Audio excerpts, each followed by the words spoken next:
Hello to all students, my name is Sumit Rana. कैसे हैं आप सभी लोग? आशा करते हैं आप सभी लोग बहुत अच्छे होंगे। अगर आप मेरी इस वीडियो को पहली बार देख रहे हैं तो प्लीज मेरी वीडियो को लाइक कर लीजिए, साथ ही साथ मेरे चैनल को सब्सक्राइब करके बेल आइकन को जरूर दबा लीजिए, जिससे मैं जो भी वीडियो लेक्चर अपलोड करूंगा वो आप तक सबसे पहले पहुंचेगी। इसके साथ साथ इस वीडियो को ज्यादा से ज्यादा लोगों तक शेयर कीजिए, जिससे आपका और आपके दोस्तों का दोनों का बेनिफिट हो सके। Hello to all students, my name is Sumit Rana. बच्चों, लाइव सेशन जो हमारा है वो कुछ इस तरीके से चलेगा। यहाँ पर क्या होगा कि इस लाइव सेशन में हम लोग कैसे पढ़ेंगे, मैं आपको बता दूं तरीका थोड़ा डिफरेंट तरीके से मैं यहाँ पर आप लोगों को पढ़ाने वाला हूँ। एक्चुअली क्या है कि पीपीटी पर जब हम लोग पढ़ते हैं, ठीक है, अगर हम लोग पावर पॉइंट पर क्लास करते हैं तो वहाँ पर क्या होता है कि आप सिर्फ मुझे सुनते हैं और देखते हैं, लेकिन आप कुछ लिख नहीं पाते, ठीक है। या तो आप अलग से नोट्स बनाइए, तब आपके लिए बेहतर है, या क्लासरूम वाली फीलिंग अगर आपको चाहिए, जैसे कि मैं यहाँ पर खड़ा हूँ और मैंने यहाँ पर आज को आप लोगों को पढ़ाना है यूनिट 3 जूलॉजी सेकेंड ईयर जो हमारा है। जूलॉजी सेकेंड ईयर का जो फर्स्ट पेपर हमारा है, फर्स्ट पेपर में हम लोगों ने 2 यूनिट कंप्लीट कर ली हैं। अब हमारी जो तीसरी यूनिट है उसको यहाँ पर कवर अप करेंगे। तो थर्ड यूनिट से यहाँ पर हम लोग कुछ एक नया पैटर्न लेकर के आए हैं, कुछ नए तरीके से आपको पढ़ाने का प्रयास करेंगे। यहाँ पर हम लोग पढ़ाएंगे कैसे कि यहाँ पर मैं हेडिंग लिखूंगा और उस हेडिंग की जो थ्योरी रहेगी वो मैं आपको बोलता जाऊंगा, और आप क्या करेंगे, आप पेन कॉपी निकालिए। पेन कॉपी के ऊपर आप क्या करेंगे कि पेन से जो भी मैं थ्योरी बोलूंगा उसको आप नोट करते चलेंगे, जिससे क्या होगा कि आप हर एक पॉइंट को अच्छे से और भी बेहतर तरीके से सीख पाएंगे और पढ़ पाएंगे, राइट। तो चलिए, आज का जो हमारा टॉपिक है बेटा वो है जूलॉजी फर्स्ट पेपर हमारा यहाँ पर चल रहा था, और जूलॉजी फर्स्ट पेपर हम लोग देख रहे हैं बीएससी सेकेंड ईयर में। तो बीएससी सेकेंड ईयर का जो हमारा जूलॉजी फर्स्ट पेपर चल रहा था, जिसमें 2 यूनिट मैंने पहले ही कवर अप करा दी हैं, ये थर्ड यूनिट हमारी है। थर्ड यूनिट हमारी है सब फाइलम वर्टिब्रेटा। थर्ड यूनिट कौन सी है हमारी? सब फाइलम वर्टिब्रेटा, ठीक है। तो जो सब फाइलम वर्टिब्रेटा है, इसके बारे में आप लोगों को यहां पर डिटेल में मैं आज पढ़ाने वाला हूं, ठीक है। अब वर्टिब्रेटा के अंतर्गत जो ऑर्गेनिज्म आते हैं उनको हम लोग आगे देखेंगे। तो सब फाइलम वर्टिब्रेटा जो हमारा रखा गया, इससे पहले हम लोग एक ग्राफ देख लेते हैं, जो कि मैंने प्रीवियस क्लासेस में आपको उस ग्राफ के बारे में बताया है। मैंने आपको बताया था जो सब फाइलम वर्टिब्रेटा है ये ग्रुप में रखा गया है जिसका नाम है क्रेनिएटा। तो मैंने बताया है कि जो कॉर्डेटा है, फाइलम जो कॉर्डेटा है, इसको 2 ग्रुप में डिवाइड किया गया है। एक आपका है ग्रुप ए क्रेनिएटा और दूसरा है ग्रुप क्रेनिएटा। ए क्रेनिएटा में उन ऑर्गेनिज्म को रखा गया है, ठीक है, जिनमें क्या नहीं पाई जा रही है, नेक नहीं पाई जा रही, ग्रीवा नहीं पाई जा रही है, क्रेनियल कैनाल नहीं पाई जा रही है, हेड नहीं पाया जाता है। और क्रेनिएटा में उन ऑर्गेनिज्म को रखा गया है जिसमें हेड पाया जाता है। तो ये पहले आप एक ग्राफ देख लीजिए, फिर आपको समझ में आएगा, ठीक है। चलिए, तो हमारा ये जो फाइलम कॉर्डेटा है, ठीक है, इस फाइलम कॉर्डेटा को 2 ग्रुप में डिवाइड किया गया है, group first, group second, right. Group first जो हमारा यहाँ पर है वो कौन सा है? प्रोटोकॉर्डेटा। और ग्रुप सेकंड जो हमारा वो कौन सा है? यूरोकॉर्डेटा, ठीक है, या हम इसको बोल सकते हैं यूकॉर्डेटा। प्रोटोकॉर्डेटा या हमारा कौन सा है? Group second, euchordata. प्रोटोकॉर्डेटा को मैंने बताया था कि इसको एक क्रेनिएटा ग्रुप भी कहते हैं, ठीक है, और यूकॉर्डेटा को हम लोग बोलते हैं क्रेनिएटा ग्रुप। तो एक क्रेनिएटा को 3 सब फाइलम में डिवाइड किया गया है। इन तीनों सब फाइलम को हम लोग डिस्कस कर चुके हैं फर्स्ट और सेकंड यूनिट में, राइट। फर्स्ट यूनिट में हम लोगों ने हेमिकॉर्डेटा और सेफेलोकॉर्डेटा के बारे में डिस्कस कर लिया था। सेकंड यूनिट में यूरोकॉर्डेटा हम लोगों ने पढ़ लिया था, जिसमें हर्डमानिया के बारे में हम लोगों ने डिस्कस कर लिया था, राइट। अभी अपन लोग को क्या देखना है? अपन लोग को देखना है सब फाइलम वर्टिब्रेटा, ठीक है। तो ये जो वर्टिब्रेटा है बेटा, इसके बारे में हम लोग यहाँ पर आज डिटेल में डिस्कस करने वाले हैं, ठीक है। तो सब फाइलम वर्टिब्रेटा एक्चुअल में रखा कहाँ गया है? ग्रुप क्रेनिएटा में रखा गया है। ग्रुप क्रेनिएटा की एक खास बात है, मैंने बताई हुई है, आप लोगों ने पढ़ी होगी, नहीं पढ़ी है तो यूट्यूब पे मैंने सारे लेक्चर अपलोड करके रखे हुए हैं। पहली यूनिट का लाइव सेशन में आप लोग जाइए, प्लेलिस्ट को खोलिए, वहां पर देखिएगा जाकर के लाइव स्टोर, ठीक है। जब प्लेलिस्ट में आप जाएंगे तो वहां पर पड़ा होगा BSc part 2 live classes zoology, ठीक है, जूलॉजी फर्स्ट पेपर। तो जूलॉजी फर्स्ट पेपर को जैसे आप टिक करोगे, आपके सामने पहली यूनिट और दूसरी यूनिट तो मैंने अपलोड नहीं की, लेकिन पहली यूनिट आपको सारी वहां पर मिल जानी है। आप उस पूरी यूनिट को अच्छे से कवर कर लीजिए, देख लीजिए, पढ़ लीजिए।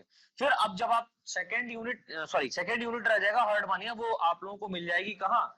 हमारे ऐप के ऊपर। वहां पर मैं कूपन कोड क्रिएट करूंगा, वहां से आप उसको परचेस कर सकते हैं। अब ये जो थर्ड यूनिट जो हमारी है, ये हम लोग लाइव सेशन में देख रहे हैं। अब जब उसको आप परचेस करेंगे तो ये भी आपको वहां पर फ्री में देखने को मिल जाएगी, ठीक है। तो जो सब फाइलम हमारा वर्टिब्रेटा है, इसी के ऊपर डिस्कस करना है। तो इसमें कुछ खास बातें हैं आपको लिखनी है, ठीक है, वो हम लोग यहाँ पर डिस्कस करते हैं। चलिए बच्चों, तो हम लोगों ने ग्राफ देख लिया है। अब इस ग्राफ के अकॉर्डिंग हमें देखना है कि सब फाइलम वर्टिब्रेटा के अंतर्गत क्या क्या यहां पर स्ट्रक्चर्स आते हैं। जैसे कि अगर हम बात करें सब फाइलम वर्टिब्रेटा, तो सब फाइलम वर्टिब्रेटा को यहां पर 2 डिवीजन में क्या किया गया बेटा, डिवाइड किया गया है। कितने डिवीजन में डिवाइड किया गया है? 2 डिवीजन यहां पर दिए गए हैं, ठीक है। पहला जो डिवीजन यहां पर दिया गया है उसका नाम है एग्नेथा, एग्नेथा। तो डिवीजन फर्स्ट जो यहां पर दिया गया है वो कौन सा है बेटा? एग्नेथा डिवीजन है। और डिवीजन सेकंड जो यहां पर दिया गया है वो है ग्नैथोस्टोमेटा। डिवीजन सेकंड कौन सा है? Gnathostomata, right. अब देखिए यहां पर जो आपका डिवीजन एग्नेथा है ये काफी इंपॉर्टेंट है। इसके कुछ जनरल कैरेक्टर हैं वो आपको याद रखने हैं, और यहां पर ग्नैथोस्टोमेटा जो डिवीजन दिया गया है इसके कुछ आपको फीचर्स याद रखने हैं, राइट। तो ये जो फीचर्स मैं आपको बताने वाला हूं ये बहुत ही इंपॉर्टेंट है बेटा। आप जो आगे ऑर्गेनिज्म पढ़ने वाले हैं हम लोग, उन ऑर्गेनिज्म के अंदर जो कैरेक्टर्स हैं, जो स्पेसिफिक कैरेक्टर है, या वो ऑर्गेनिज्म कहां पर इंक्लूड किया गया है, वो सारा का सारा यहां से रिलेटेड रहेगा, ठीक है। तो आप लोग हेडिंग डालिए फटाफट, डिवीजन एग्नेथा। आप हेडिंग डालिए डिवीजन एग्नेथा, और डिवीजन एग्नेथा में पॉइंट वाइज पॉइंट हम लोग क्या करेंगे, यहां पर थ्योरी लिखना शुरू करते हैं। तो पहला पॉइंट बच्चों यहां पर लिखिए आप लोग, इन एनिमल्स में, यानी कि इस डिवीजन के अंतर्गत, डिवीजन एग्नेथा के अंतर्गत जो भी ऑर्गेनिज्म रखे गए उनकी मैं बात कर रहा हूं।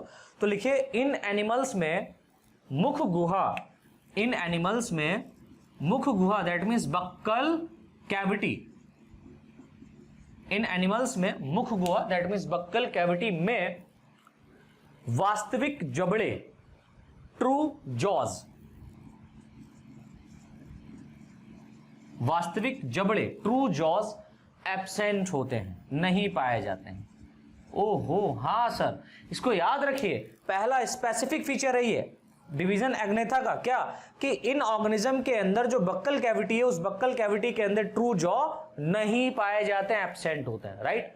सेकंड पॉइंट यहां पर लिखिए, फटाफट लिखते चले तो ज्यादा बेहतर रहेगा। सेकंड पॉइंट लिखें, इन एनिमल में मुख, that means mouth, in animal में मुख, दैट मीन्स इसको इंग्लिश में कहते हैं माउथ, स्फेरिकल, स्फेरिकल या राउंडेड, स्फेरिकल या राउंडेड यानी कि गोलाकार होता है। कैसा होता है? गोलाकार होता है। यानी कि इस डिवीजन में जितने भी ऑर्गेनिज्म रखे गए उनके अगर हम लोग माउथ की बात करेंगे बेटा, तो माउथ कैसा होगा? स्फेरिकल होगा या राउंडेड होगा। चलिए नेक्स्ट पॉइंट लिखिए, इन जंतुओं में युग्मित उपांग, युग्मित उपांग कहने का मतलब होता है paired, paired appendages, paired appendages, यानी कि जो युग्मित उपांग इसको हिंदी में कहते हैं, पेयर्ड अपेंडेजेस जो है यहां पर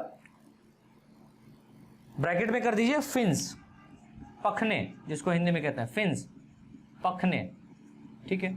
तो मैंने क्या बोला, इन एनिमल्स में युग्मित उपांग, दैट मीन्स पेयर्ड अपेंडेजेस, और पेयर्ड अपेंडेजेस में क्या, फिन्स के बारे में बात हो रही, पखने के बारे में बात हो रही, ठीक है। जो फिन्स है वो यहां पर एब्सेंट होते, तो क्या लिखा, इन एनिमल्स में पेयर्ड अपेंडेजेस ब्रैकेट में फिन्स एब्सेंट होते हैं। कैसे होते हैं? एब्सेंट होते हैं, दैट मीन्स अनुपस्थित होते हैं, यहां पर उपांग या अपेंडेजेस नहीं पाए जाते हैं। चलिए नेक्स्ट पॉइंट लिख लीजिए फटाफट, इन एनिमल में, इन एनिमल में एक्सोस्केलेटन, एक्सोस्केलेटन बोले तो बाह्य कंकाल इसको हिंदी में कहते हैं, एक्सोस्केलेटन, बाह्य कंकाल, ठीक है। मैं दोनों टर्म्स यहां पर लेकर के चल रहा हूं क्योंकि बहुत सारे कमेंट्स आते हैं, सर हिंदी में बोलिए, सर इंग्लिश में बोलिए, तो मैं दोनों को यहां पर लेकर के चल रहा हूं। इस तरीके से आप नोट्स बना सकते हैं अच्छे तरीके से। तो जो इंग्लिश मीडियम वाले बच्चे हैं उनके लिए भी ये काफी बेनिफिट होने वाली है क्लास। तो यहां पर क्या लिखा, इन एनिमल्स में एक्सोस्केलेटन, बाह्य कंकाल क्या होता है? एब्सेंट होता है। याद रखिएगा क्या होता है बेटा? एब्सेंट होता है।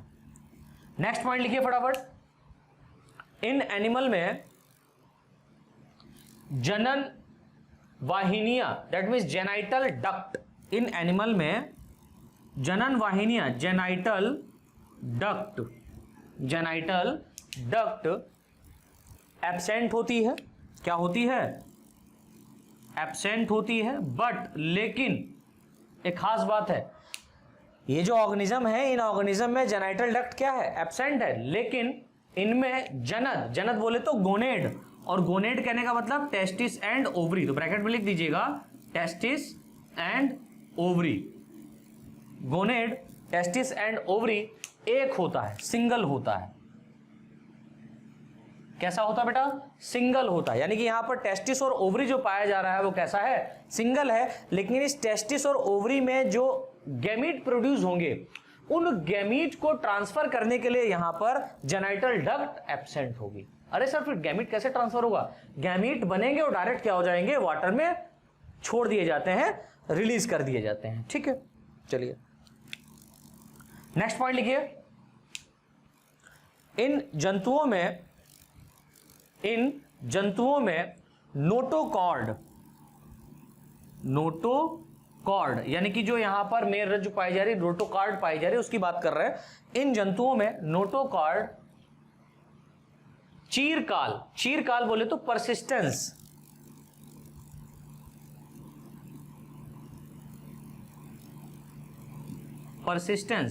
चीरकाल मतलब हमेशा, नोटोकॉर्ड हमेशा पाई जाएगी। इन जंतुओं में नोटोकॉर्ड चीरकाल तक, दैट मीन्स परसिस्टेंस होती है या चीरकाल तक पाई जाती है, तथा नोटोकॉर्ड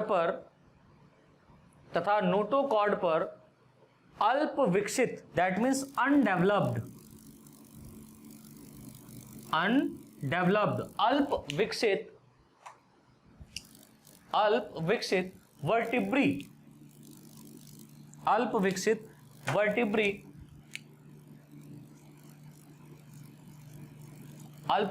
वर्टिब्री बोले तो कशेरुकाएं, अल्प विकसित कशेरुकाएं, वर्टिब्री। ये क्या होता है, अरे आपको मालूम है ना, हमारी जो वर्टिब्रल कॉलम होती है, रीढ़ की हड्डी होती है, इस रीढ़ की हड्डी में क्या पाए जाते हैं, बहुत सारे वर्टिब्रीज पाए जाते हैं, वर्टिब्रा पाए जाते हैं, राइट। तो ये जो वर्टिब्री है, ये वर्टिब्री कैसे है, अनडेवलप्ड है, अल्प विकसित है। ठीक है, चलिए तो क्या लिखा, इन जंतुओं में नोटोकॉर्ड चीरकाल तक पाई जाती है, तथा नोटोकॉर्ड पर अल्प विकसित अनडेवलप्ड वर्टिब्री पाई जाती हैं।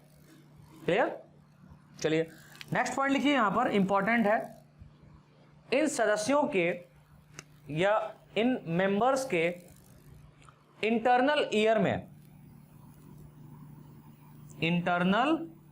ईयर मतलब अंतःकरण, इन सदस्यों के अंतःकरण इंटरनल ईयर में दो अर्धवृत्ताकार नलिकाएं, टू हेमीस्फेरिकल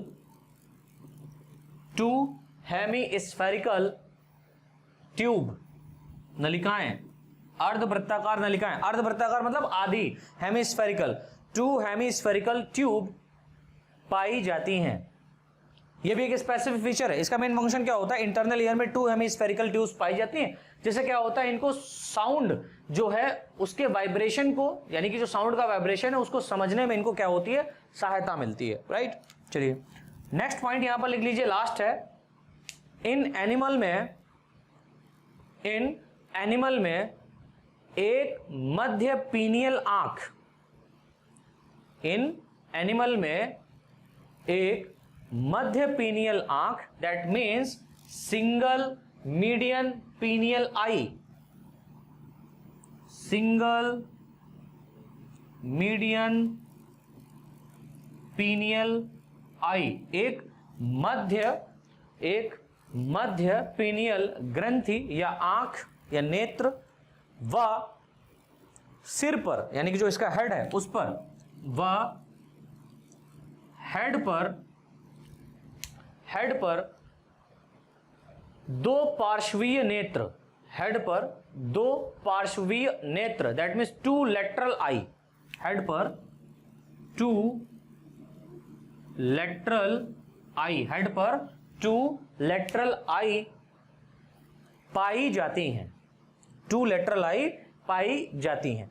तो स्टूडेंट्स इस तरीके से ये कुछ जनरल फीचर है, इसका क्लासिफिकेशन अभी हम लोग जस्ट आगे देखते हैं इसका, ठीक है, डिवीजन अग्नेता का। लेकिन एक बार हम लोग फटाफट रिपीट कर लेते हैं जितने भी पॉइंट है, और ये जो पॉइंट बेटा है ये काफी इंपॉर्टेंट है, ठीक है। तो देखिए पहला जो यहाँ पर पॉइंट रखा गया है डिवीजन अग्नेता में, वो कहा गया है कि इन एनिमल्स के अंदर बक्कल कैविटी में ट्रू जॉज एब्सेंट होते हैं, यानी कि जितने भी ऑर्गेनिज्म यहाँ पर इंक्लूड किए गए हैं, इनकी जो बक्कल कैविटी है, मुख गुहिका है, इसके अंदर जबड़ा, ये जो मैं हिला पा रहा हूं, इसको क्या बोलते हैं, जबड़ा बोलते हैं, जॉ बोलते हैं, ये क्या होता है, एब्सेंट होता है, नहीं पाया जाता। पहली बात खत्म। दूसरी बात आपको याद रखना है कि इनका जो माउथ होता है, मुख जो होता है, वो स्फेरिकल या राउंडेड होता है, गोल होता है, क्योंकि जबड़ा नहीं पाया जा रहा है तो माउथ कैसा हो जाएगा, स्फेरिकल या राउंडेड होता है। थर्ड पॉइंट यहां पर आपको याद रखना है कि ये जो ऑर्गेनिज्म है, इनके अंदर पेयर्ड अपेंडेजेस, अपेंडेजेस कहने का मतलब होता है उपांग, दैट मींस हाथ और पैर। अब जो ऑर्गेनिज्म यहाँ पर वाटर के अंदर इंक्लूड है, डेफिनेटली आपको पता है, राइट। तो यहाँ पर जो ऑर्गेनिज्म रखे गए हैं, यहाँ पर जो ऑर्गेनिज्म पाया जा रहा है, इनके अंदर जो अपेंडेजेस होंगे वो मेनली कैसे होंगे, फिन्स के फॉर्म में होंगे। लेकिन ये फिन्स भी यहाँ पर क्या है, पखने जिसको बोलते हैं, वो पखने भी यहाँ पर नहीं पाए जा रहे हैं। आपको पता है जो फिश होती है उसमें क्या पाए जाते हैं, पखने पाए जाते हैं ना, फिन्स पाए जाते हैं, वो यहाँ पर एब्सेंट है। डिवीजन अग्नेथा में क्या है, एब्सेंट है, इसको याद रखिएगा। नेक्स्ट पॉइंट देखिए यहाँ पर लिखा हुआ है, इनमें एक्सोस्केलेटन क्या होता है, एब्सेंट होता है, एक्सोस्केलेटन इनमें नहीं पाया जाता है, बाह्य कंकाल यहाँ पर नहीं पाया जाता है। जैसे फिशेस में आप देखते हो स्केल वगैरह पाया जाता है, वो यहाँ पर एब्सेंट होता नहीं पाया जाता है। नेक्स्ट पॉइंट देखिए यहाँ पर बेटा लिखा हुआ है, जेनाइटल डक्ट जो होता है वो एब्सेंट होता है, लेकिन जो गोनेड होता है, जनद होता है, जनद कहने का मतलब टेस्टिस एंड ओवरी जो होता है वो सिंगल होता है, एक पाया जाता है। और आपको पता है कि हायर वर्टिब्रेट्स में अगर हम लोग जाएंगे तो वहां पर जो ओवरी और टेस्टिस का जो नंबर है वो कैसा होता है, पेयर्ड फॉर्म में होता है, 2 होते हैं, ठीक है। कहीं कहीं पर इससे कुछ ज्यादा भी होते हैं ऑर्गेनिज्म में, वो अलग बात है। फिर देखिए यहाँ पर लिखा हुआ है, इनमें नोटोकॉर्ड जो होती है वो परसिस्टेंस होती है, दैट मींस हमेशा नोटोकॉर्ड यहाँ पर प्रेजेंट होगी, कहीं गायब नहीं होने वाली, क्योंकि आपको पता है इससे पहले जो हम लोगों ने सब फाइलम पढ़ा था, क्या नाम था, यूरोकॉर्डेटा, बिल्कुल सही कहा। इससे पहले जो सब फाइलम हम लोगों ने देखा था यूरोकॉर्डेटा, तो उसके अंदर हमने देखा था एक हर्डमानिया ऑर्गेनिज्म, राइट। हर्डमानिया में क्या होता था कि वहां पर उसके लार्वा में जो एसिडियन लार्वा बनता था, उसके लार्वा में क्या पाया जाता था, नोटोकॉर्ड पाया जाता था, लेकिन उसके एडल्ट में नोटोकॉर्ड नहीं पाया जाता था। तो वो यहां बताया गया है कि भाई साहब इसके अंदर ऐसा कुछ नहीं है, इसके अंदर नोटोकॉर्ड चाहे लार्वा कंडीशन हो और चाहे इसकी एडल्ट कंडीशन हो, दोनों में क्या होता है, पाया जाता है। क्लियर। तो वही यहां पर कहा गया है कि नोटोकॉर्ड कैसी है, परसिस्टेंस फॉर्म में पाई जा रही है, चीरकाल समय तक पाई जाती है। लेकिन इस नोटोकॉर्ड के चारों तरफ आपको पता है जो वर्टिब्री होते हैं, जैसे हम लोग का स्पाइनल कार्ड जो है, ये रीढ़ की हड्डी है, बैकबोन जो है जिसको हम लोग बोलते हैं, ये वर्टिब्रा से मिलकर के बना होता है, बहुत सारी वर्टिब्री से मिलकर बना होता है, राइट। तो इन वर्टिब्री के अंदर ही क्या होता है, मान लो ये वर्टिब्री है, इस वर्टिब्री के अंदर ही क्या पाया जा रहा है, ये नोटोकॉर्ड, ये मान लो नोटोकॉर्ड और ये वर्टिब्री, तो वर्टिब्री जो है इस तरीके से पाया जा रहा है और इसके अंदर क्या पाया जा रहा है, ये नोटोकॉर्ड अरेंज रहता है। तो नोटोकॉर्ड के चारों ओर क्या पाया जा रहा है, वर्टिब्री तो पाया जा रहे हैं, रीढ़ की हड्डी तो यहां पर डेवलप है लेकिन कार्टिलेजिनस का बना है। अब ये जो वर्टिब्री है, ये वर्टिब्री कैसा है, अनडेवलप है, कैसा है, अनडेवलप है, दैट मींस पूरी तरीके से विकसित नहीं हुआ, ठीक है। फिर देखिए यहां पर एक पॉइंट लिखा हुआ है, इनका जो इंटरनल ईयर होता है, यानी कि जितने भी ऑर्गेनिज्म यहां पाए जा रहे हैं, इनके अंदर जो इंटरनल ईयर होता है वो 2 हेमिस्फेरिकल ट्यूब के द्वारा प्रेजेंट रहता है या घिरा रहता है। तो यानी कि जो इंटरनल ईयर है, इसके इंटरनल ईयर में 2 हेमिस्फेरिकल ट्यूब क्या होती हैं, पाई जाती हैं। क्लियर। अब देखिए जो उसका लास्ट पॉइंट हम लोग देख रहे हैं, वो लास्ट पॉइंट है, इसमें सिंगल मीडियन पीनियल आई, पीनियल आई को हम लोग पीनियल ग्लैंड भी कहते हैं। और ये कहां प्रेजेंट रहती है, ये बिल्कुल हेड के आप देखेंगे यहां पर बिल्कुल सामने की तरफ। आप जब एंडोक्राइन सिस्टम पढ़े होंगे क्लास 11th में, तो वहां पर आपके सर पढ़ाए होंगे पूरा एंडोक्राइन सिस्टम, है ना। तो वहां पर ग्लैंड्स आप लोगों को बताया होगा, ग्लैंड्स कितने टाइप की होती है। तो आपको पिट्यूटरी ग्लैंड, हाइपोथैलेमस के साथ में पिट्यूटरी, फिर वहीं पर पीनियल भी अटैच रहती है, उस पीनियल ग्लैंड की बात हो रही है। तो पीनियल आई, इसको हम लोग थर्ड आई भी बोलते हैं ह्यूमन के केस में, ठीक है, या हर ऑर्गेनिज्म के केस में इसको क्या बोलते हैं, थर्ड आई ऑफ ह्यूमन। कहां पाई जाती है, बिल्कुल सेंट्रल पार्ट में पाई जाती है, हेड के। और ये जो भोलेनाथ की आप लोगों ने आई देखी होगी, है ना, हमारे महादेव, देवों को देव महादेव की जो आई है वो कहां है, बिल्कुल एकदम सेंट्रल पे। तो वो पीनियल आई को रिप्रेजेंट कर रही है, ऐसा हम उसको रिलेट कर सकते हैं, ठीक है। तो सिंगल मीडियन पीनियल आई क्या है, यहां पर पाया जाएगा। लेकिन क्या खास बात है, इसका जो हेड होगा उसके हेड पर 2 लेटरल आई पाई जाती है, यानी कि ये जो हेड है लेटरल आई, लेटरल साइड, ये ये लेटरल साइड बोला जाता है, ये वेंट्रल साइड बोला जाता है, और पीछे की तरफ डॉर्सल साइड बोला जाता है। तो लेटरल साइड की तरफ, दैट मींस इस साइड में क्या पाया जा रहा है, हेड पाया जा रहा है। फिशेस आपने देखा होगा, आप फिश अगर देखें तो एक आई इस साइड में होती है और एक आई इस साइड में होती है ना। तो हम ये कह सकते हैं कि हेड के लेटरल साइड पर क्या पाए जा रही है, 2 आई पाई जा रही है। क्लियर। चलिए अब हम लोग देखते हैं डिवीजन एग्नेथा का क्लासिफिकेशन। तो हेडिंग डाल दीजिए फटाफट, क्लासिफिकेशन ऑफ डिवीजन एग्नेथा। फटाफट हेडिंग डाल दीजिए, classification of division Agnatha. Classification of division Agnatha. ठीक है, तो इसका जो क्लासिफिकेशन है वो भी हम लोग देख लेते हैं, इंपॉर्टेंट है, आपका पूछा जाता है ऑब्जेक्टिव क्वेश्चन से रिलेटेड। इस पे शॉर्ट नोट या लॉन्ग आंसर आपका नहीं बनता है, राइट। तो इसमें लिख लीजिए फटाफट, डिवीजन एग्नेथा को 2 क्लासेस में, डिवीजन एग्नेथा को 2 क्लासेस में क्लासिफाइड किया गया है। डिवीजन एग्नेथा को 2 क्लासेस में क्या किया गया, क्लासिफाइड किया गया है। तो ए हेडिंग डाल दीजिएगा, class Ostracodermi. Class Ostracodermi, class Ostracodermi. और बी हेडिंग बी डाल दीजिएगा, क्लास साइक्लोस्टोमेटा। साइक्लोस्टोमेटा, ठीक है, class Ostracodermi and class Cyclostomata. तो यहां पर आपको मैं एक बात बता दूं कि इस डिवीजन एग्नेथा के अंदर जो क्लासेस दी गई हैं, जिसमें क्लास फर्स्ट जो दी गई है ये ज्यादा इंपॉर्टेंट क्लास नहीं है, यहां से बहुत कम क्वेश्चन आपके पुटअप होते हैं, राइट। दूसरी बात, यहां पर जितने भी ऑर्गेनिज्म रखे गए हैं वो सभी के सभी एक्सटिंक्ट हो चुके हैं, दैट मींस विलुप्त हो चुके हैं, या जीवाश्म हम कह सकते हैं, उनके यहां पर आपको देखने को मिल सकते हैं। और बी जो यहां पर रखा गया है वो है क्लास साइक्लोस्टोमेटा। ये क्लास आपकी काफी इंपॉर्टेंट है, राइट। तो हम लोग यहां पर देखते हैं क्लास ऑस्ट्रेकोडर्मी, हालांकि विलुप्त हो चुकी तो क्या हुआ, लेकिन इसमें कुछ हम लोग देख लेते हैं। तो हेडिंग डाल दीजिए, क्लास ऑस्ट्रेकोडर्मी। इसमें लिखिए, पॉइंट वाइज पॉइंट लिखते हैं। और खास बात क्या है, ऑस्ट्रेकोडर्मी में जितने भी ऑर्गेनिज्म आते थे वो कैसे हो चुके हैं, एक्सटिंक्ट हो चुके हैं, विलुप्त हो चुके हैं। तो पहला पॉइंट लिखिए यहां पर, इस क्लास के सभी सदस्य, इस क्लास के सभी सदस्य एक्सटिंक्ट हो चुके हैं, विलुप्त हो चुके हैं। दूसरा पॉइंट लिखिए यहां पर, इस क्लास के मेंबर को, इस क्लास के मेंबर को फर्स्ट वर्टिब्रेट्स, इस क्लास के मेंबर को फर्स्ट वर्टिब्रेट्स, दैट में सबसे पहले जो वर्टिब्रेट कहे गए हैं वो कौन कहे गए हैं, क्लास ऑस्ट्रेकोडर्मी के सदस्य। इसको याद रखिएगा, ये आपका ऑब्जेक्टिव क्वेश्चन बनेगा, ठीक है। क्या लिखा, फर्स्ट वर्टिब्रेट्स माना जाता है, फर्स्ट वर्टिब्रेट्स माना जाता है। नेक्स्ट पॉइंट लिखिए बच्चों, इस क्लास के मेंबर की बॉडी पर, इस क्लास के मेंबर्स की बॉडी पर एक हार्ड स्केल, एक हार्ड स्केल पाया जाता है, जिस कारण इन्हें क्लास ऑस्ट्रेकोडर्मी,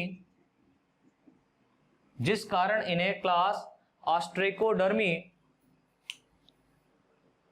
में इंक्लूड किया गया है, में इंक्लूड किया गया है। नेक्स्ट पॉइंट लिखिए बच्चों, इस क्लास के मेंबर्स के, इस क्लास के मेंबर्स के हेड पर 1 पेयर, एक जोड़ी, सिर पर 1 पेयर लेटरल आई,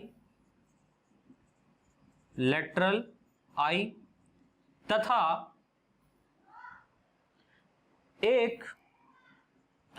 एक मीडियन पीनियल आई तथा एक मीडियन पीनियल आई पाई जाती है। एक मीडियन पीनियल आई क्या है, यहां पर पाई जाती है। और यहां पर एक एग्जांपल आप लिख लीजिएगा, ये काफी इंपॉर्टेंट है, ये ऑर्गेनिज्म जिसको हम लोग बोलते हैं सिफेलेस्पिस। सिफेलेस्पिस, सिफेलेस्पिस। तो जो सिफेलेस्पिस है ये ऑर्गेनिज्म यहां पर इंक्लूड किया गया है क्लास ऑस्ट्रेकोडर्मी में। और भी यहां पर ऑर्गेनिज्म रखे गए हैं, लेकिन ये काफी मोस्ट कॉमन हम कह सकते हैं ऑर्गेनिज्म है, जो काफी प्रचलित है, पूछा जाता है, ठीक है। और इसके बारे में भी थोड़ा सा पढ़ा जाता है हायर क्लासेस में, एमएससी वगैरह जब आप करेंगे तो वहां पर आपको पढ़ना रहेगा इसको, ऑस्ट्रेकोडर्मी क्लास के सदस्य को। तो सिफेलेस्पिस जो है ये इंपॉर्टेंट है। और जो सिफेलेस्पिस है इसको हम लोग क्या बोलते हैं, इसको हम लोग बोलते हैं common member of class Ostracodermi. तो ये भी लिख लीजिएगा, common member of class Ostracodermi, right. तो ये थोड़ा सा इंपॉर्टेंट है, इसको देख लीजिएगा। तो मैं फिर से एक बार अगेन इसको रिपीट कर देता हूं। क्लास ऑस्ट्रेकोडर्मी में जितने भी ऑर्गेनिज्म आते हैं वो कैसे हो चुके हैं, एक्सटिंक्ट हो चुके हैं। इसमें पहला पॉइंट आपको याद रखना है कि ये सभी के सभी सदस्य क्या हो चुके हैं, विलुप्त हो चुके हैं। दूसरे, यहां पर आपको याद रखना है कि इनको फर्स्ट वर्टिब्रेट भी कहा जाता है। मोस्ट इंपॉर्टेंट पॉइंट है आपका, ये क्वेश्चन आता है, राइट। ये क्वेश्चन आपका ऑब्जेक्टिव में पूछा जाएगा, यूनिवर्सिटी एग्जाम में भी, और आपके जितने ये कॉम्पिटिटिव एग्जाम होते हैं वहां पर भी पूछा जाता है कि फर्स्ट वर्टिब्रेट किसको कहा जाता है। तो हम कह सकते हैं क्लास ऑस्ट्रेकोडर्मी, या आप सदस्य याद रखिए कौन, सिफेलेस्पिस, राइट। फिर यहां पर देखिए रखा गया है, इसमें हार्ड स्केल पाया जाता है, जिसके कारण क्या होता है, इन्हें ऑस्ट्रेकोडर्मी में रखा गया है। नेक्स्ट पॉइंट आपको याद रखना है कि उनमें वन पेयर आई, लेटरल आई, वो डेफिनेटली पाई जाती है, तथा एक मीडियन पीनियल आई पाई जाती है। एग्जांपल आपको क्या याद रखना है, एग्जांपल याद रखना है सिफेलेस्पिस, राइट। चलिए, जिसको हम लोग क्या बोलते हैं, common member of class Ostracodermi. चलो बच्चों, अब सेकेंड हेडिंग डाल दीजिए, क्लास साइक्लोस्टोमेटा। सेकेंड हेडिंग डाल दीजिए, क्लास साइक्लोस्टोमेटा। साइक्लोस्टोमेटा, ठीक है। तो क्लास साइक्लोस्टोमेटा के अंतर्गत जितने भी ऑर्गेनिज्म रखे गए हैं, इसमें खास बात है, क्या खास बात है कि यहां पर जितनी भी फिशेस को रखा गया है उन फिशेस के अंदर जॉ नहीं पाई जाती। दैट मींस यहां पर जॉ लेस फिशेस को क्या किया गया है, इंक्लूड किया गया है। दैट मींस यहां पर जॉ नहीं पाया जा रहा है, या हम कह सकते हैं यहां पर फॉल्स फिशेस को रखा गया। और क्या हम कह सकते हैं, यहां पर फॉल्स फिशेस को क्या किया गया है, इंक्लूड किया गया है। दैट मीन्स फिश जैसी संरचना वाली ऑर्गेनिज्म तो है, मछली जैसी संरचना वाले ऑर्गेनिज्म तो पाए जा रहे हैं, लेकिन एक्चुअल में वो फिशेज नहीं है, इसीलिए इनको हम लोग बोलेंगे क्या, फॉल्स फिशेज, राइट। और फॉल्स फिशेज कहां रखे गए हैं, क्लास साइक्लोस्टोमेटा में। और क्लास साइक्लोस्टोमेटा किस डिवीजन में इंक्लूड किया गया है, सर डिवीजन एग्नेथा में। सर डिवीजन एग्नेथा कहां रखा गया है, अरे भाई देखो ना, सब फाइलम वर्टिब्रेटा में। सर सब फाइलम वर्टिब्रेटा कहां रखा गया, अभी मैंने ग्राफ आपको दिखाया था, उसमें मैंने बताया था कि जो एक क्रेनिएटा ग्रुप है, उस एक क्रेनिएटा में 3 सब फाइलम रखे गए हैं, और जो क्रेनिएटा ग्रुप है उसमें आपका एक सब फाइलम रखा गया जिसका नाम है वर्टिब्रेटा, ठीक है। तो सब फाइलम वर्टिब्रेटा कहां रखा गया है, आपका रखा गया एक क्रेनिएटा ग्रुप में। और एक क्रेनिएटा ग्रुप कहां है, आप कहेंगे सर फाइलम कॉर्डेटा में। अरे सर उल्टे से सीधे की तरफ जा रहे हैं, हाँ भैया जा रहे हैं, करना पड़ता है, याद रहेगा इससे, ठीक है। तो चलिए यहां पर हम लोग इसका पहला पॉइंट लिखते हैं, फटाफट लिखिए, मैं बोलता हूं, इस क्लास में पाई जाने वाली फिशेज, इस क्लास में पाई जाने वाली फिशेज कुछ अन्य फिशेज के ऊपर, कुछ अन्य फिशेज के ऊपर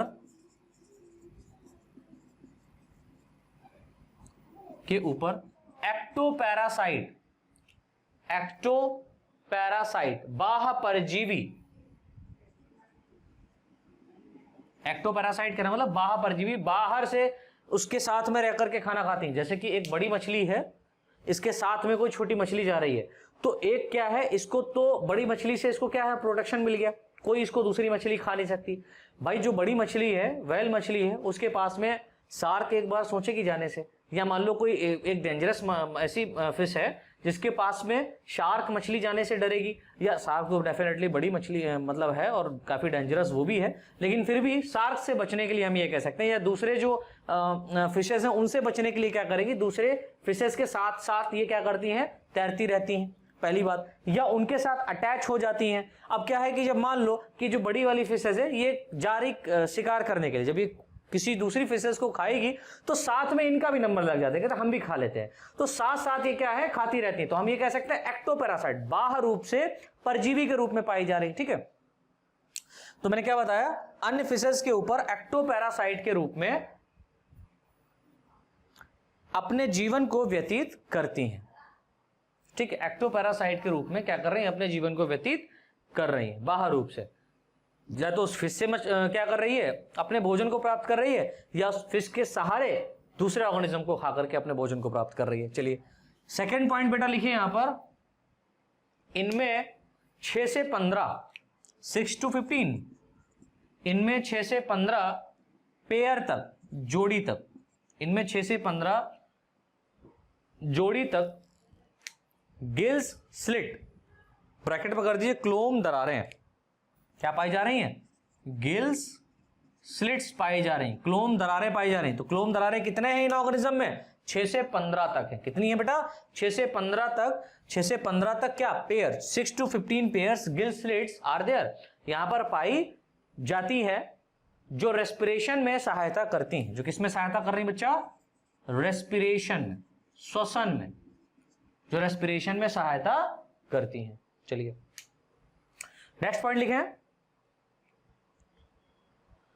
इस क्लास में पाए जाने वाले मेंबर, ये पॉइंट बहुत इंपॉर्टेंट है, तो जरा ध्यान से इसको लिखिएगा और सुनिएगा। इस क्लास में पाए जाने वाले मेंबर मैराइन होते हैं, दैट मीन्स समुद्री होते हैं, मैराइन होते हैं, दैट मीन्स समुद्री होते हैं, लेकिन यह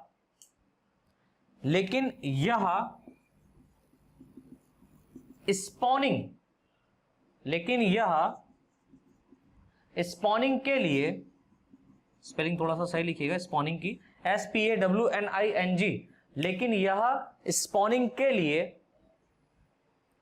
फ्रेश वाटर, दैट मीन्स स्वच्छ जल, लेकिन यह स्पॉनिंग के लिए फ्रेश वाटर, अभी आपको क्लियर होगा स्पॉनिंग मेथड क्या होता है, मैं सब बताता हूं, पहले थ्योरी लिख लेते हैं। मैराइन वाटर में रहते हैं, लेकिन यह स्पॉनिंग के लिए फ्रेश वाटर में माइग्रेट, MIGRATE, माइग्रेट, माइग्रेट करना मतलब चले जाना, है ना, माइग्रेट कर रही, जा रही है, लेकिन यह स्पॉनिंग के लिए फ्रेश वाटर में माइग्रेट करती हैं, माइग्रेट करती हैं, तथा स्पॉनिंग के बाद, तथा स्पॉनिंग के बाद इनकी डेथ हो जाती है, ये मर जाती हैं, तथा स्पॉनिंग के बाद इनकी डेथ हो जाती है। तो what is the meaning of spawning, तो हम आपको बताते थे कि स्पॉनिंग क्या होता है। स्पॉनिंग एक ऐसा प्रोसेस होता है जिसमें क्या होता है कि जो फिशेज हैं ये अपने गैमीट को वाटर में क्या करती हैं, रिलीज करती हैं, right. This process are also called as spawning. लेकिन हो क्या रहा है, स्पॉनिंग कहने का एक एक्चुअल मीनिंग क्या है स्पॉनिंग, हम ये कह सकते हैं कि एक ऐसी हैबिटेट की फिश है जो कहां पाई जा रही है, मैराइन वाटर में पाई जा रही है। मतलब जो मैराइन वाटर में फिशेस पाई जाती हैं उनको अगर आप फ्रेश वाटर में लेकर के आए तो उनकी डेथ हो जाएगी, और फ्रेश वाटर की जो फिशेस है उनको अगर आप मैराइन वाटर में ले जा रहे हैं तो उनकी डेथ हो जाती है।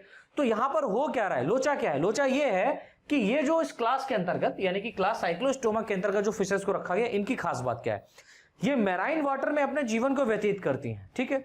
लेकिन जब इन्हें अपनी जनरेशन को बनाना होता है या बढ़ाना होता है तो क्या करेंगी, सारी की सारी फिशेस क्या करेंगी, जब इनके अंदर गैमेट फॉर्मेशन होने लगता है तब ये क्या होंगी, मैच्योर होने के बाद में ये आएंगी कहां पर, माइग्रेट कर जाएंगी, तैरते तैरते कहां जाएंगी, फ्रेश वाटर में। यानी कि समुद्र से ये कहां आ जाती हैं, फ्रेश वाटर में आ जाती हैं, झीलों में आ जाती हैं, तालाबों में आ जाती हैं, क्लियर। तो यहां से क्या करके माइग्रेट करके फ्रेश वाटर में आ गई। फ्रेश वाटर में क्या करेंगी, यहां पर ये स्पर्म और एग को रिलीज कर देती हैं, समझ रहे हैं। फ्रेश वाटर में क्या करता है, ये फिशेस क्या करती हैं, जितनी फिशेस आई है माइग्रेट करके, ये सभी की सभी क्या करती हैं, स्पर्म और एग को यहां पर रिलीज कर देती हैं। इस प्रोसेस को ही हम लोग क्या बोलते हैं, स्पॉनिंग बोलते हैं। अब जैसे ही स्पॉनिंग कंप्लीट होता है, जैसे ही इन फिशेस का गैमीट रिलीज हो जाता है इनके बॉडी से, वैसे ही इन फिशेस का क्या हो जाता है, डेथ हो जाता है, राइट। ये फिशेस क्या हो जाती हैं, मर जाती हैं।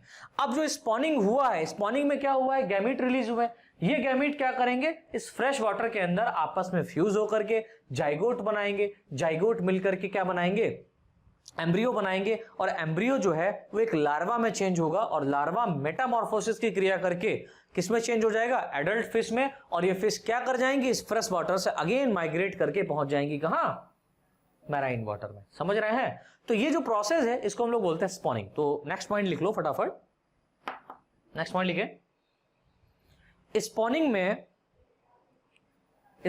में फ्रेश वाटर में रिलीज किए गए, स्पॉनिंग में फ्रेश वाटर में रिलीज किए गए गैमीट, गैमीट बोले तो, अरे सर ये भी बताना पड़ेगा, गैमीट बोले तो, गैमीट बोले तो एग और स्पर्म, गैमीट बोले तो क्या, एग और स्पर्म, है ना। एग और स्पर्म आपस में फ्यूज होकर लार्वा में चेंज हो जाते हैं। मैंने बीच के प्रोसेस क्रॉप कर दिए, लंबा ना हो जाए सेंटेंस। तो क्या लिखा, लार्वा में चेंज हो जाते हैं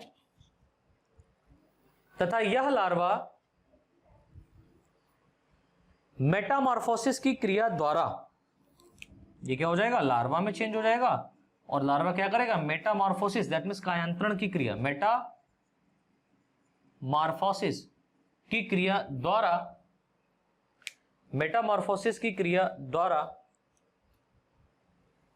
फिश में, एडल्ट फिश में लिखिएगा, मेटामॉर्फोसिस क्रिया द्वारा एडल्ट फिश में चेंज हो जाती है तथा यह फिश, ये जो फिश चेंज हुई, तथा यह फिश फ्रेश वाटर से मैराइन वाटर में माइग्रेट कर जाती हैं। फ्रेश वाटर से मैराइन वाटर में क्या कर जाती है बेटा, माइग्रेट कर जाती हैं। चलिए नेक्स्ट पॉइंट लिख लीजिए फटाफट, बहुत इंपॉर्टेंट है नेक्स्ट पॉइंट। तो ये जो स्पॉनिंग वाला मेथड है ये काफी इंपॉर्टेंट है, आपका कई बार एग्जाम में पूछा गया व्हाट इज स्पॉनिंग, तो आप उस पर एक छोटा सा ये लिख सकते हैं पॉइंट। जो भी मैंने आपको बताया इसको फटाफट याद कर लो, याद हो गया होगा, इसी को आप लिख देंगे, नंबर पूरे मिलेंगे, राइट। चलो नेक्स्ट पॉइंट लिखो, यह फिशेज स्कैवेंजर्स, SCAVANGERS, या फिशेज स्कैवेंजर्स, स्कैवेंजर्स कहने का मतलब होता है सफाई कर्मी, या फिशेज स्कैवेंजर्स सफाई कर्मी की तरह कार्य करती हैं, या फिश स्कैवेंजर्स दैट मीन्स सफाई कर्मी की तरह क्या करती हैं, कार्य करती हैं। नेक्स्ट पॉइंट लिखिए बेटा, इस क्लास में रखे गए सदस्यों का शरीर दैट मीन्स बॉडी, यानी कि इस क्लास के अंतर्गत जो ऑर्गेनिज्म रखे गए हैं उनके बॉडी की अगर हम लोग बात करें तो वो कैसी होती है, लॉन्ग होती है। सदस्यों का शरीर लंबा, लॉन्ग या इलोंगेटेड, लॉन्ग या इलोंगेटेड, लंबा होता है तथा माउथ, यानी कि अगर मुख की बात करेंगे तो मुख कैसा होगा, तथा माउथ सर्कुलर, माउथ सर्कुलर व सकिंग होता है, वह सकिंग होता है मतलब चूसक होता है। इनका माउथ जो होगा वो च्यूइंग फॉर्म में नहीं होगा, किसी ऑर्गेनिज्म को पकड़ के चबाता नहीं, बल्कि क्या करते हैं, चूसते हैं, सकिंग करते हैं। लिक्विड फॉर्म में क्या करते हैं, ये फूड को ऑब्टेन करते हैं। तो इनका बॉडी कैसा होता है, लॉन्ग होता है या इलोंगेटेड होता है। इनके माउथ जो होता है वो कैसा होता है, सर्कुलर होता है और सकिंग होता है, सर्कुलर होता है एंड सकिंग होता है।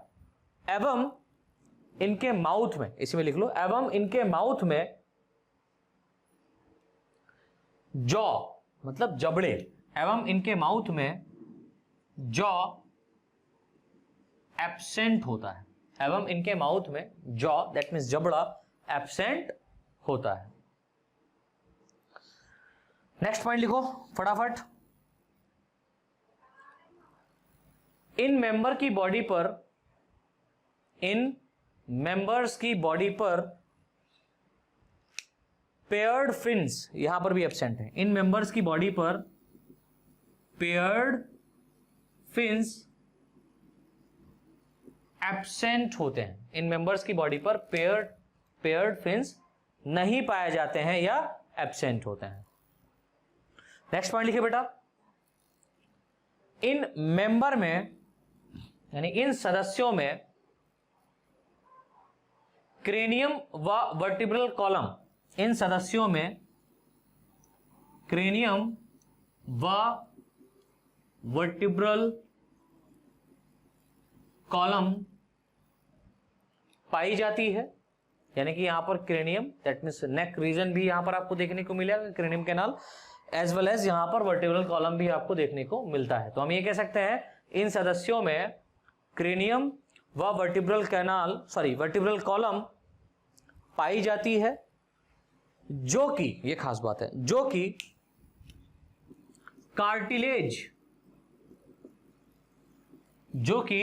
कार्टिलेज, आपको पता है हमारा बॉडी किससे मिलकर के बना है? हमारा बॉडी का जो हम ये कह सकते हैं इंटरनल एंडोस्केलेटन सिस्टम है, वो किससे मिलकर के बना है? वो कार्टिलेज और बोन का मिलकर के बना है।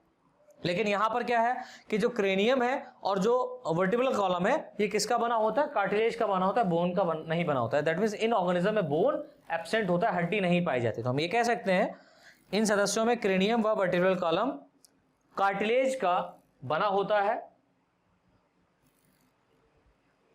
तथा इनमें बोन दैट मीन्स हड्डी एब्सेंट होती है, तथा इनमें बोन एब्सेंट होती है। नेक्स्ट पॉइंट लिखें, इन सदस्यों में ब्लड सर्कुलेशन, यानी कि जो रुधिर परिसंचरण हो रहा है उसकी बात, इन सदस्यों में ब्लड सर्कुलेशन क्लोज टाइप का होता है। कैसा होता है? बंद प्रकार का होता है। इन सदस्यों में ब्लड सर्कुलेशन क्लोज्ड टाइप का होता है तथा इनमें हार्ट, यानी कि जो हृदय है, तथा इनमें हार्ट टू चैम्बर्ड, दो चैम्बर का, तथा इनमें हार्ट टू चैम्बर्ड, या इसके हार्ट को हम लोग बोलते हैं वीनस हार्ट, टू चैम्बर्ड या वीनस हार्ट। तो क्या लिखा? इन सदस्यों में ब्लड सर्कुलेशन कैसा होता है? क्लोज टाइप का होता है, राइट, तथा इनमें हार्ट टू चैम्बर्ड या वीनस हार्ट होता है। अब ये वीनस हार्ट कहने का मतलब क्या होता है? तो वीनस हार्ट के नीचे आप इस तरीके से एरो बनाइए और इस तरीके से बड़ा वाला ब्रैकेट लगाइए और उसमें लिख लो वीनस हार्ट क्या होता है। लिखो उसमें ऐसा हार्ट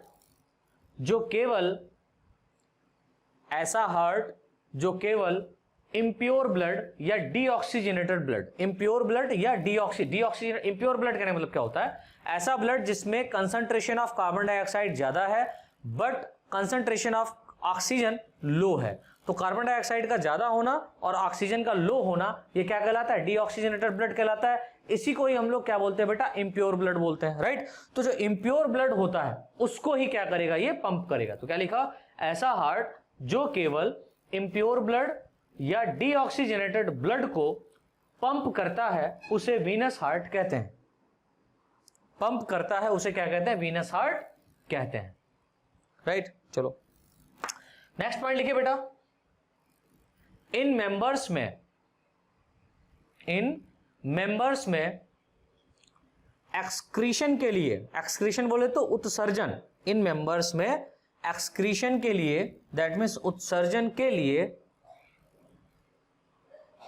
एक्सक्रीटरी ऑर्गन यानी उत्सर्जी अंग किडनी के रूप में, वृक्क के रूप में होता है, वृक्क के रूप में होता है, जो कि यह किडनी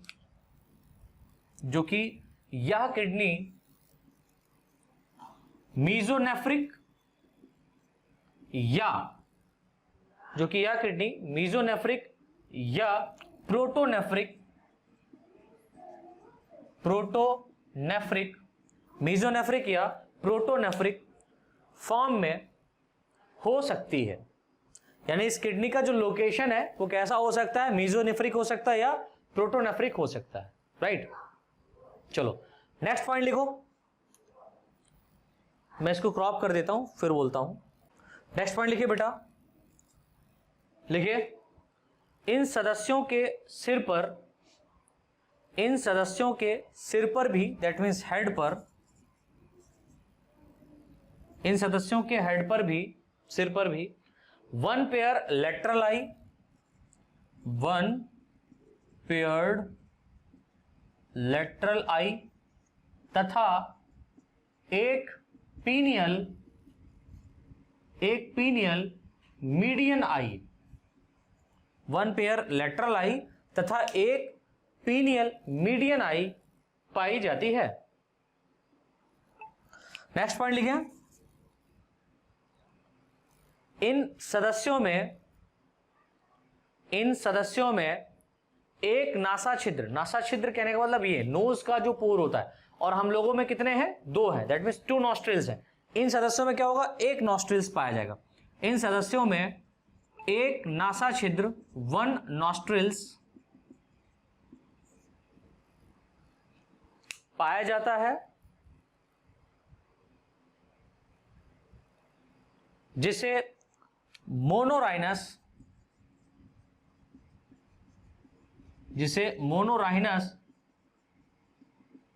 कंडीशन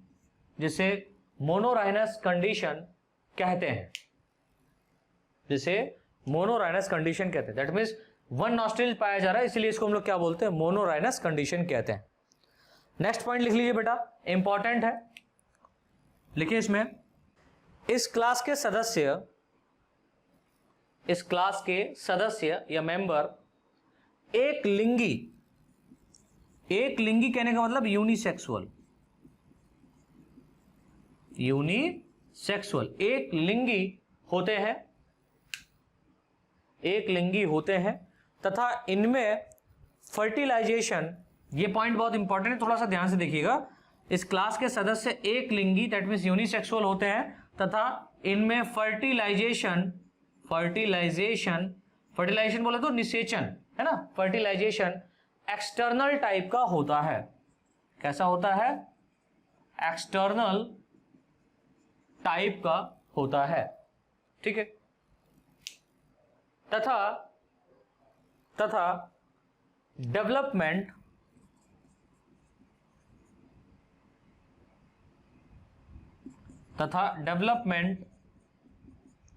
डायरेक्ट, इसको याद रखना, तथा डेवलपमेंट डायरेक्ट टाइप का होता है, तथा डेवलपमेंट डायरेक्ट टाइप से होता है, तथा डेवलपमेंट डायरेक्ट प्रकार से होता है। तो अभी यहां पर मैंने इसको डायरेक्ट को कवर अप किया हुआ है और यहां लिखा हुआ है एक्सटर्नल टाइप का हो रहा है क्या, फर्टिलाइजेशन। तो एक बात समझिए, मैंने आपको बताया कि फर्टिलाइजेशन 2 तरीके से हो सकता है। अभी मैं आपका कंफ्यूजन दूर करता हूं, एक होता है एक्सटर्नल, एक होता है इंटरनल। दैट मीन्स एक्सटर्नल उसे कहते हैं जहां पर जो ऑर्गेनिज्म है ये अपने गैमेट्स को बॉडी के बाहर क्या कर दें, वाटर में रिलीज कर दें, और वाटर में क्या हो, ये दोनों आपस में मिल करके गैमेट्स लाइक एग और स्पर्म और एग आपस में मिल करके क्या बना दे, जाइगोट बना दे।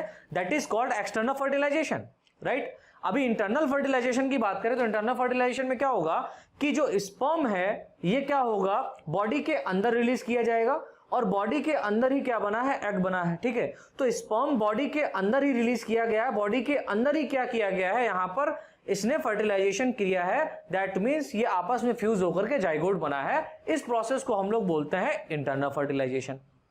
अब दोनों में डिफरेंस क्या है, देखिए, अगर एक्सटर्नल फर्टिलाइजेशन होता है तो एक्सटर्नल फर्टिलाइजेशन जब भी होगा तो क्या होगा, कहा जाता है कि ऑर्गेनिज्म के अंदर लार्वा कंडीशन बनेगी, ठीक है।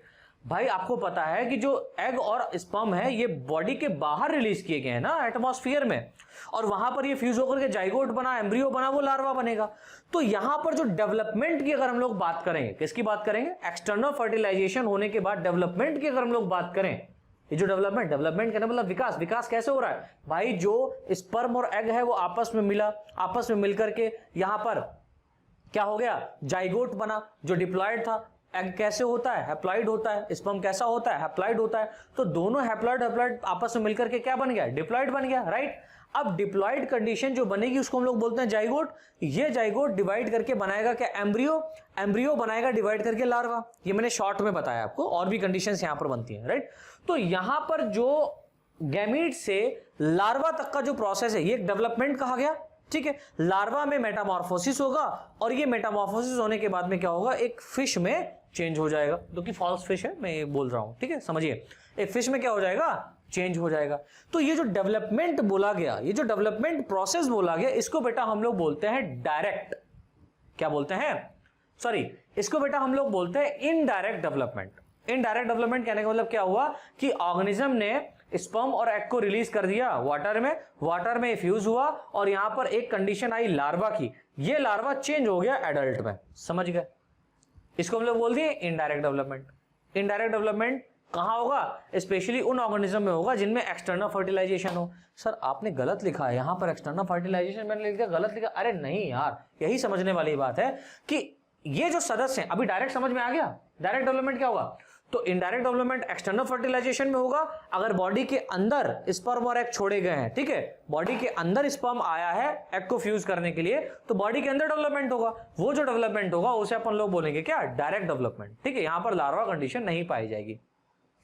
तो एक्सटर्नल फर्टिलाइजेशन पाया जा रहा है, लेकिन इसमें डायरेक्ट डेवलपमेंट है। तो ये आपका एक एक्सेप्शन, इसको याद रखना, ये एक पॉइंट है, इसको याद रखना। इसका एक्सेप्शन भी मैं अभी आपको बताता हूं कि एक्सटर्नल फर्टिलाइजेशन के साथ साथ यहां पर क्या बनता है, लार्वा भी बनता है। वो आपसे आपके ऑब्जेक्टिव क्वेश्चन के फॉर्म में एग्जाम में पूछा जाता है, उसको याद रखिएगा। लेकिन अभी आपको क्या याद रखना है, अभी याद रखना है कि ऑर्गेनिज्म यूनिसेक्सुअल होते हैं।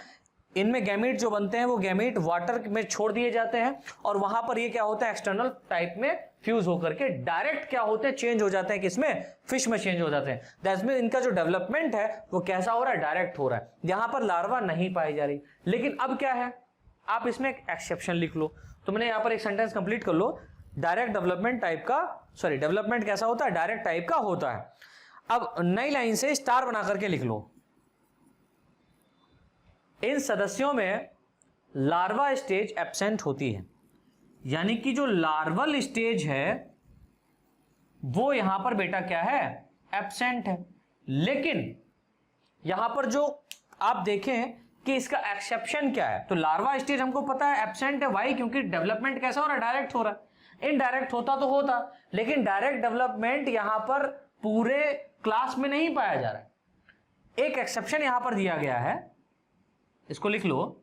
जो एक्सेप्शन आपका है ये काफी इंपॉर्टेंट है। एक्सेप्शन है एमोसीट लार्वा ऑफ टेरोमाइजोन।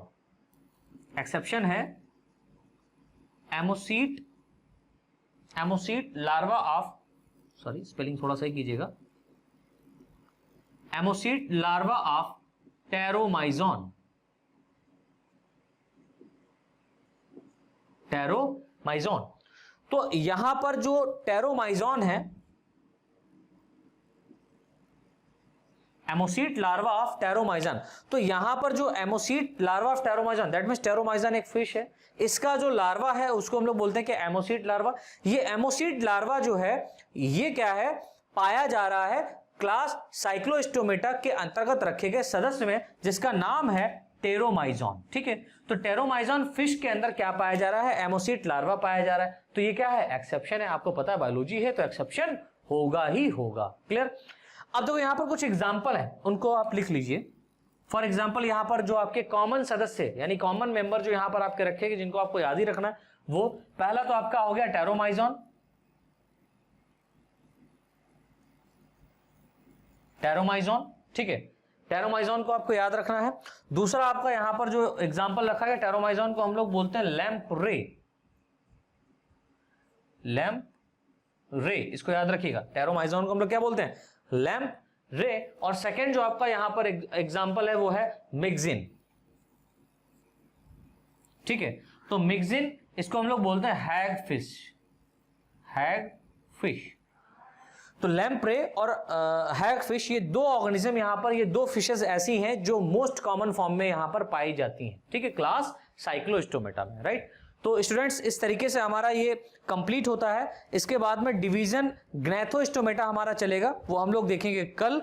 और ये मैं वीडियो YouTube पे अपलोड करूंगा, ठीक है। YouTube पे क्यों अपलोड करूंगा? क्योंकि वहां के बच्चे देखें कि किस तरीके से हमारी लाइव क्लासेस जो हैं वो अब स्टार्ट हो गई हैं। मैंने 2 यूनिट कैसे पढ़ाई है और तीसरी यूनिट में कैसे पढ़ा रहा हूं। अगर आपको ये मेथड बहुत अच्छा लग रहा है बच्चों, तो अभी फटाफट मुझे बताइएगा क्लास खत्म होने के बाद में। दूसरी बात, अब मैं YouTube वाले बच्चों से कहना चाहता हूं कि अगर आपको ये मेथड अच्छा लग रहा है तो क्लास ज्वाइन कीजिए। क्लास अगर आप नहीं कर पा रहे किसी कारणवश, लाइक आप वर्क करते हैं या कुछ भी है, तो ऐप बनाया जा चुका है। डिस्क्रिप्शन में मैं ऐप का लिंक दे दूंगा, उसे आप लोड कर लीजिए और वहां पर जाकर के ऐप को लोड करने के बाद वहां पर कुछ प्रोसेस होगा, उसको फॉलो करने के बाद में आप जैसे ही ऐप में एंट्री करेंगे, स्टोर सेक्शन में जाइए, वहां पर आप बीएससी फर्स्ट ईयर के स्टूडेंट हैं या बीएससी सेकेंड ईयर के स्टूडेंट हैं, किसी भी साइड के स्टूडेंट हो, ठीक है, किसी भी सत्र के स्टूडेंट हो, आपके लिए वहां पर कोर्स यही रिकॉर्डेड वीडियोस वहां पर दी जा रही हैं, ठीक है। इससे बेहतर और भी बेहतर वहां पर रिकॉर्डेड वीडियोस दी जाएंगी, ठीक है। और क्या है कि आपको पीडीएफ फाइल भी वहां पर क्या की जाएगी, ऐप पे प्रोवाइड की जाएगी, और बहुत ही मिनिमम प्राइस में। अभी अक्टूबर तक चल रहा है, तो फटाफट जाकर के ऐप लोड कीजिए, परचेस कीजिए। बहुत सारी वीडियोस आने वाली हैं, बहुत सारा डाटा मैं वहां पर लोड करूंगा। और ये जो यूनिट 3 की जो मैंने पहली वीडियो जो बनाई है, ये आप लोगों के लिए भी है, ठीक है। ये पहली क्लास हमारी है, अगर पहली क्लास बोले तो इस तरीके से पहली क्लास है। पहले हम लोगों ने पीपीटी पर पढ़ रहे थे, अब हम लोग लाइव एकदम पढ़ रहे हैं। बिल्कुल ऐसा लग रहा है, क्लासरूम वाली फीलिंग आ रही है कि आप बिल्कुल मेरे सामने बैठे हुए हैं, मैं आपके सामने खड़ा हूं और यहाँ पर मैं जो भी आपको बोल रहा हूं, आप सुन रहे हैं, देख रहे हैं, और आपसे मैं कॉन्टैक्ट भी कर पा रहा हूं, राइट। तो सभी को मेरी आवाज बहुत अच्छे से पहुंच रही है, सभी लोगों की, आप लोगों की आवाज भी मुझे आ रही है, ठीक है। और जो YouTube पे बच्चे लाइव क्लास करना चाहते हैं वो फटाफट ज्वाइन कर लें। ये 2 यूनिट ही अभी खत्म हुई है, तीसरी यूनिट ये स्टार्ट हो चुकी है आपकी, ये यूनिट भी फिनिश हो जाएगी और अभी बाकी के 2 पेपर और हैं इसके, ठीक है। तो वो पेपर पढ़ने के लिए आप मुझे कांटेक्ट कर सकते हैं, मैं कांटेक्ट नंबर भी अपना दे दूंगा, और बहुत ही मिनिमम प्राइस लाइव क्लास का रखा गया है, राइट। चलिए, तो बच्चों आज की क्लास इतनी ही रखते हैं। कल हम लोग जो है ना डिवीजन ग्नैथोस्टोमेटा के बारे में डिस्कस करेंगे सुबह 9 बजे।